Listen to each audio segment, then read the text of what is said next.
Hi, my name's Hi, I'm Xander from from Crime Crime Spree Spree in in Candyland, Candyland, and and you're you're watching watching the the Illest Illest Lines.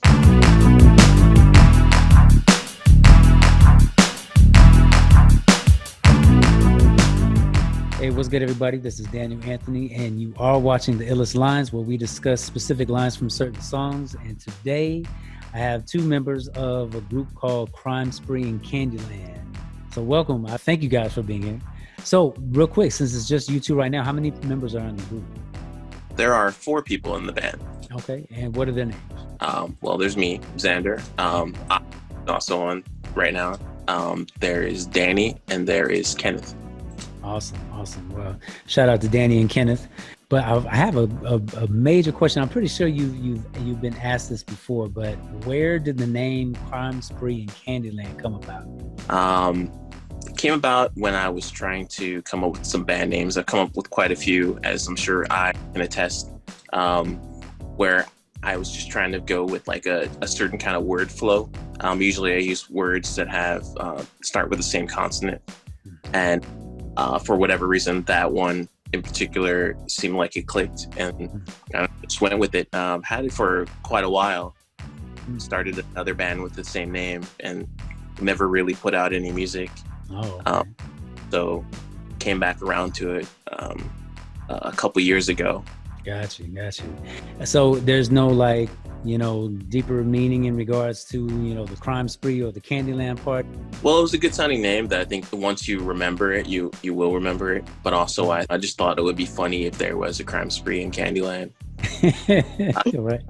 Incidentally, I heard that it was on an episode of a show too, but I never watched that show until somebody told me that they said the name. Oh, wow. Yeah. Do you think they said the name because of maybe something that they heard about the music before? Or? It was I think around the same time that I'd started the first version of the band that they heard it. So I don't remember hearing it. So I don't think I'm pretty sure I didn't get it from that show, but it just is a weird coincidence. Right. Just one of those things. But it's cool. I mean, you're definitely right. It's memorable. So then how long have you been in the group?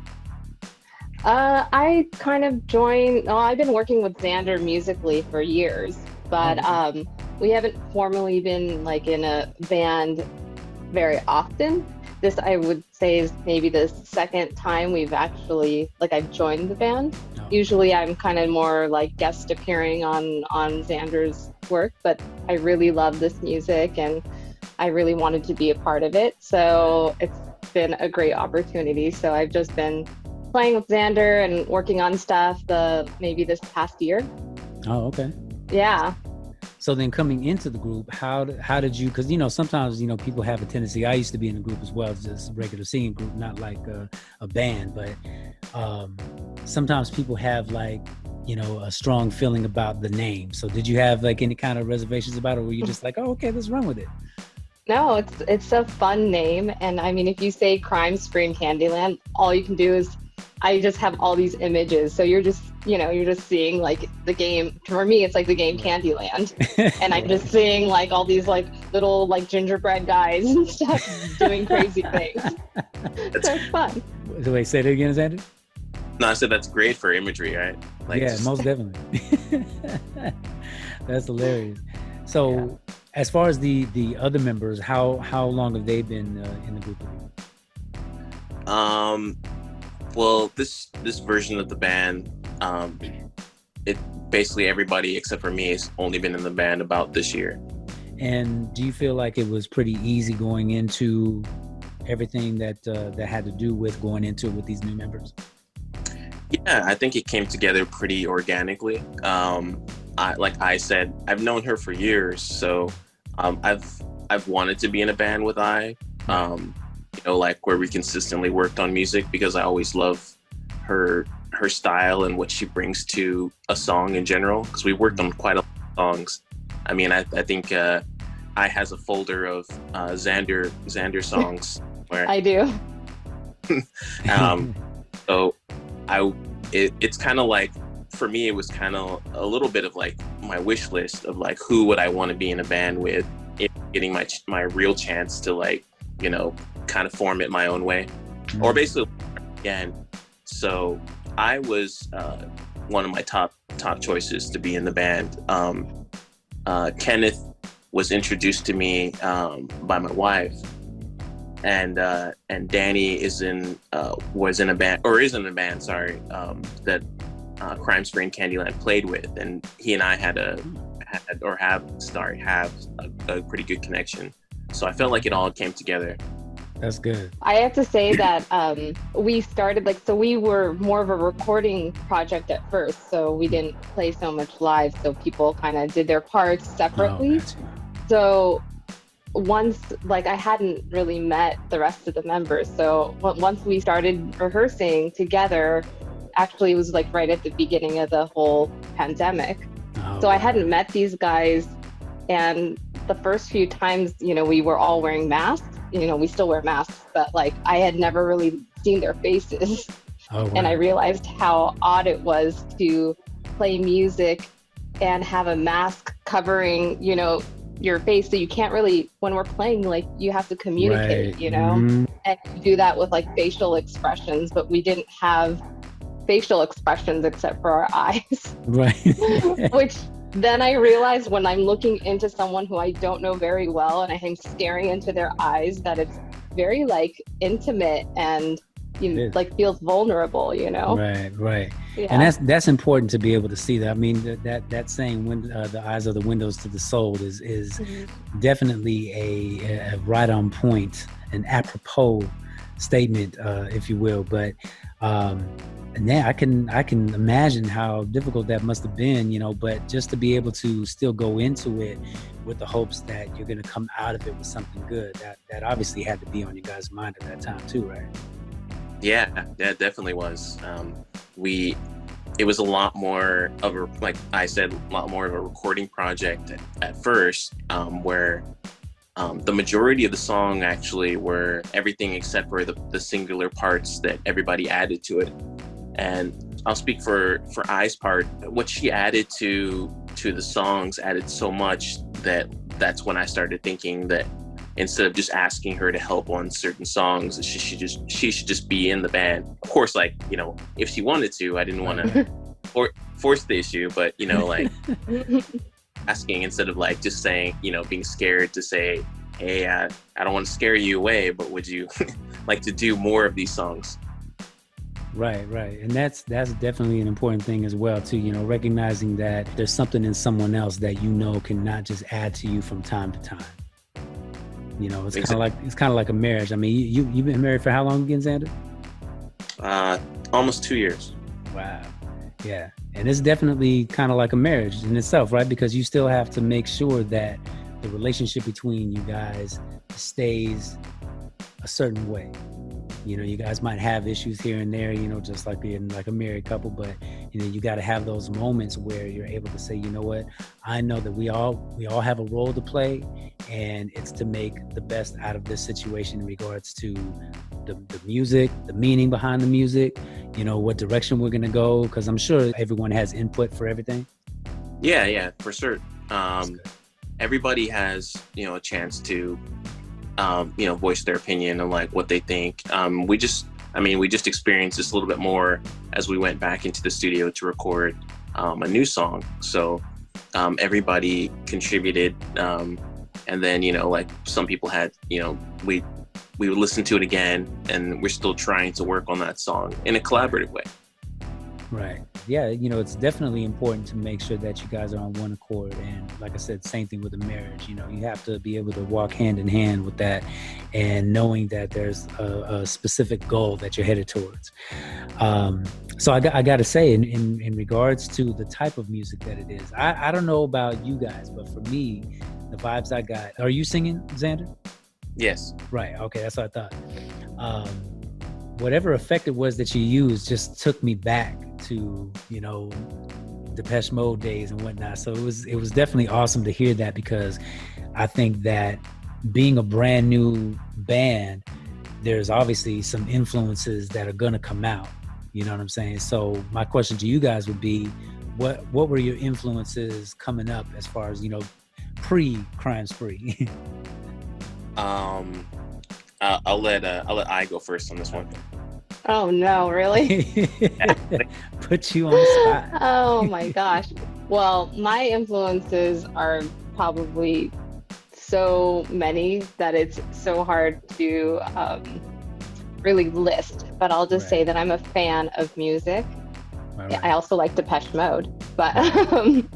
but yeah, I'm a fan of music. So, I Awesome. I grew up playing in bands since I was a teenager, Oh, and okay. I come from the school of punk rock, and so self-taught musician, Oh, nice, nice. and I don't know a lot of like music theory or anything like that, but Hmm. but I was really influenced by you know, things like Susie and the Banshees, Oh, or, okay. I'm from LA, so LA Right. rock band Jane's Addiction, like kind Right. of that world of music. But I'm also really into like 60s garage rock and, Oh, okay. like, you name it, I'm probably into it. Like I Oh, love okay. country music. I love, you know, like I like it all. Nice, nice. Yeah. What about you, Xander? I also am a fan of music. I like a pretty wide array of music. I can't say if it's the same as but I can say that I can listen to a different genre of music almost every week, and I like to hope that some of it comes through in the songs. Maybe it doesn't, but like I like everything from, like Nirvana to some electronica to, some bluegrass music. I listen to it all, and I will listen to it on repeat until my wife tells me to stop. It's it's kind of weird. Like once I really listen to like one song, I'll just keep listening to that one song until I can't listen to it for a while, Right, and then right, add it to a playlist so it comes up again later. right. That's awesome. That's awesome because I don't think people realize just how much music can shape their entire being. You know what I mean? I mean, everybody has. I think if anything, if we got to pick one thing that pretty much everyone in the world has in common, it's music. No matter what type of music it is, you know what I mean? Whether you're from Russia or from Germany, wherever you're from, there's always that one thing because we can all get, like, we can go back in time almost. You know what I mean? If like just with me saying Depeche Mode, I'm sure that probably brought, a couple of memories back in the day from, for whatever reason, any song that you might have been a favorite of yours. So having said that, when do you think that music in itself became you guys, like, individually? So let's start with you this time, Xander. When did music become important to me? Like, when did you first notice that music was influencing you? I probably noticed it in junior high. My best friend was in a band, and I couldn't play any instruments back then. So they'd always ask, he and his brother would always ask me to sing since I couldn't play anything. And the more I kept at it, I eventually wanted to teach myself an instrument. And I started thinking like I should listen to more music. So I kind of rated my parents' music, and I kept listening to it over, like I said, until basically like they gave me the CDs because I do it more than they did. So music all the time. I'd listen to music while I was sleeping. I'd have the Walkman like still playing while I'm sleeping, just because basically until the battery died. Right. So that I knew that music had become very important to me. Right. That's awesome. What about you, I? Wow. I would say, yeah, I started writing silly songs when I was like 5 or 6. Oh yeah. That songs that my mom still sings, songs that I wrote. So I would probably say, I guess I was really into music since I was a kid. My mom said there was a group from, I guess, the early 80s or 70s called Sha Na Na, and they had a TV show. Now see, I remember Sha Na Na. And apparently when I was like a baby, I would like be very excited to see the show and, listen to their music or whatever it was. Right. So apparently I've been into music, since I was a kid, but I would say, a big part of it is, being in junior high and high school and starting to listen. And then by high school, I decided to start my own band and, started playing clubs and getting a group together. And so that was my life. And if it weren't for music, I mean, I don't know as a teenager what I would have been doing. I may have been in a lot of trouble or doing, not great things, but instead I had music. I'm glad that I came across the music when you were posting about it, Xander. I think it was about maybe last year that I really took notice of it, because sometimes we're going back and forth on different social media platforms, so we don't always see everything at once. But I remember when I did, I remember telling my wife, it's like, wow, I was like, I didn't know he was in a group. I said, this is pretty cool, Mm-hmm. And now, like, seeing everything that you guys are doing, including the video, which is pretty dope too. It kind of like took me back again to the 80s and 90s of how like some of the videos were done back then. But delicate lines, man. Some days the pain is too great. Wake up and try to escape. I guess it's okay, I suppose. This is the lesson you know.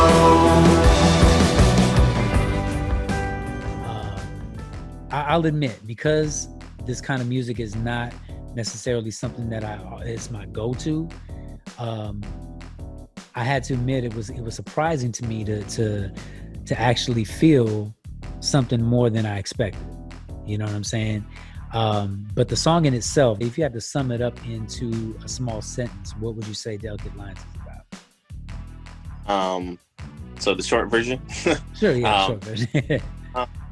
Well, I'll just that by saying I wrote Delicate Outlines like, during quarantine and everything, and it's actually the first one that I wrote. It had very special. It has this very special place for me. It's basically a song of coming to terms with, your own insecurity a little bit and still trying to overcome despite, all the setbacks you might have. That's what it is for me. And so that's why it's appropriate that it was the first one I wrote, although it's technically our third single. So. Right. Yeah, I have to admit, like I said, the sound sonically as well as melodically, everything was one of those. It was just one of those moments that made me feel like, okay, this is dope. Like I could really, sit and chill with it, but actually sitting and listening to the lyrics itself, I got to say the main thing that stuck out to me was the hook. And I won't try to sing it because, I don't want to, mess up the song in any way. But the hook, sometimes the pain is too great. Wake up and try to escape. I guess it's okay, I suppose. This is the lesson you know. I gotta say, one thing for me that stood out the most is the very first line of that hook, because it could bring on so many, for me at least, it could have brought on so many different memories or whatever, but for the most part, it just made me realize that, yeah, there are moments where you feel like the pain is too much for me to handle, you know what I mean? And for me, it resonated in a spiritual way of, I gotta get to a point where I can put my hands together and ask God to take this for me, because it's too great for me to handle. You know what I mean? Even though the word says God will, won't give you any more than you can bear, it's also those moments where we got to realize, or at least for me, that I can't do it without you. So this is how I'm feeling right now. So I would say, where would you say this specific line, the hook in itself, where were you coming from at that particular place?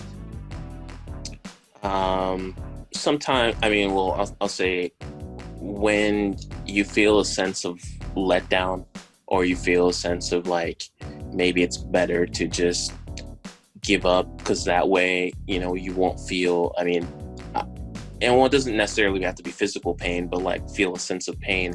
You can actually have like a sense of relief if you just give up. So for me, it was just that line, or those lines, just saying, sometimes it feels like it's just too much, but even though I want to kind of escape it in, whatever form or fashion you imagine that to be, it's better to not give up. That's what it comes back around to it for me. I mean, maybe the lyrics don't quite get there, but that's how I'm feeling about it. Right. In the line where you said, I guess it's okay, I suppose, that almost sounds like, well, I can deal with it. As much as the pain is too great, I guess it's okay, like I could deal with it. Is that something that you would say is a little on point, or is there more to it than that? I'll say, like, sometimes I guess the best way to take that feeling is to use it for like your own purposes, instead of just saying, like, letting it wear you down, or want to make you give up. Actually, like, rechannel it to give you a new focus. So that's what the okay, I suppose, part is for. Mm-hmm. Which is a good lead into the last part of This Is the Lesson You Know, based on what you just said too. And that's why I loved how everything, just those 4 lines, tied into each other. That's awesome, man. And knowing that is something that I feel is important when it comes to music. I don't know how you guys feel about the state of music these days, but there's some artists out there that I feel like, you're really just out there to make a hit song, and it almost feels like kind of hollow. Kind of what? Kind of hollow. I mean, to just make a hit, but not put any feeling behind it. No humanity, I suppose. Right. And that's kind of why I feel the way that I feel when it comes to gospel music. Because before I got saved in 2004, I used to do R&B music. You know what I mean? So to change from that to gospel music made me realize that there has to be more of a meaning to it than just some story that sounds dope, But also recognizing that sometimes those dope stories can really help shape you into not just the type of person that you are, but the type of artist that you are. So for my last question, what would you guys say was the illest line that you ever heard that made you feel like it was going to change the way that you were as a musician or as a writer? Wow, I have to think for a second. All right. I don't know if I'm going to be able to think of this. So Xander, it's all up to you. I'm still thinking about it. I'm trying to think. There's so many lyrics in my head, I can't really always put it to every song. Sometimes until I listen to the song. I'll say it's not a classic song. It's actually more on the new side, but there's a song by Youth Lagoon where the lyric is, I live in fear of destroying myself and no one can tell. And I always thought that one was a very ominous, but yet a very accurate lyric.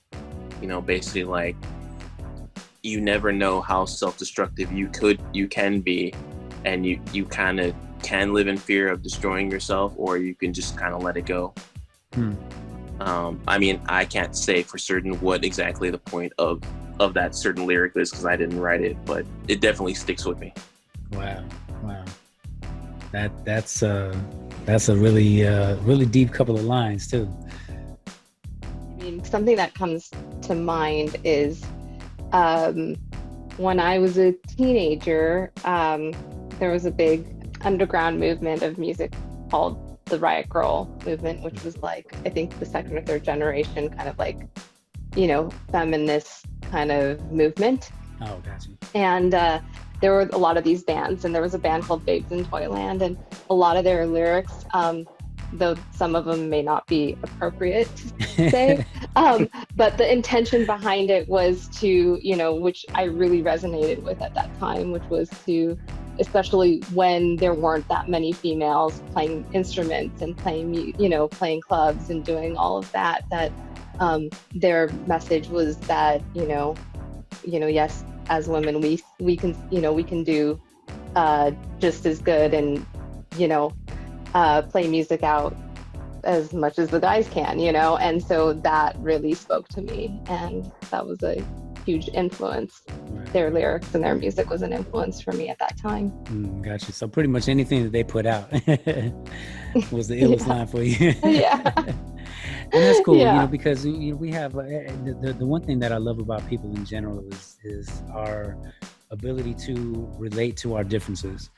You know what I mean? And it's something that I feel like a lot of people need to really get back to, taking themselves out of the moment for the moment as well. And just recognizing the similarities that we have, you know what I mean? What I love about it is the fact that I do know certain people that are able to take me out of my element. You know what I'm saying? And being able to do that at times is a wonderful thing, because now I've got like something that I could have missed. You know what I'm saying? I'm glad you were able to hear it. I mean, yeah. Everybody who comes across the music and, you know, like they can form their own like opinion on how it, you know, basically how it makes them feel, what they think the song is about.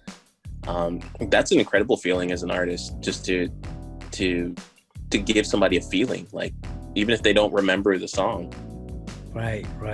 And I kind of relate that, you know, I always find some way to relate it to, you know, my faith and all that, but I kind of relate it to, you know, just being able to witness to somebody. You know what I mean? You go into it with the idea of all I'm doing is what God told me to do. You know what I mean? I'm going to speak whatever words God's telling me to speak. If the person believes, cool. Whoever believes, whoever it touches. Same thing with the songs, because the songs have to minister to you first before they minister to anyone else. You know what I'm saying? Same thing with this particular song. It had something deep in its meaning for you. So you can't expect it to even touch anyone else in that same fashion if it's not going to touch you. You know what I mean? And the fact that you had the courage to be able to say, you know what, let me just see what this is. Let me just move with it for a second, because that was something that was within you that was letting yourself know this is going to be something, you know, whether it's one person or whether it's 1,000 people. You know what I'm saying? So that's a good feeling on that end. Most definitely. Say again? No, I said it definitely is. Definitely is. Definitely. So before I let you guys go, I would like you to let people know where they can find not just your music, what your social media is, all that. Well, you can find Crime Spree and Candyland on Instagram, Facebook, and also our music is on all streaming platforms. So Spotify, Apple Music, iTunes, Amazon. Pretty much if you type in the words Crime Spree and Candyland, you should get a result that will take you either to our social media or to our music online. And hopefully not too much of the game board. Or weird images of gingerbread people.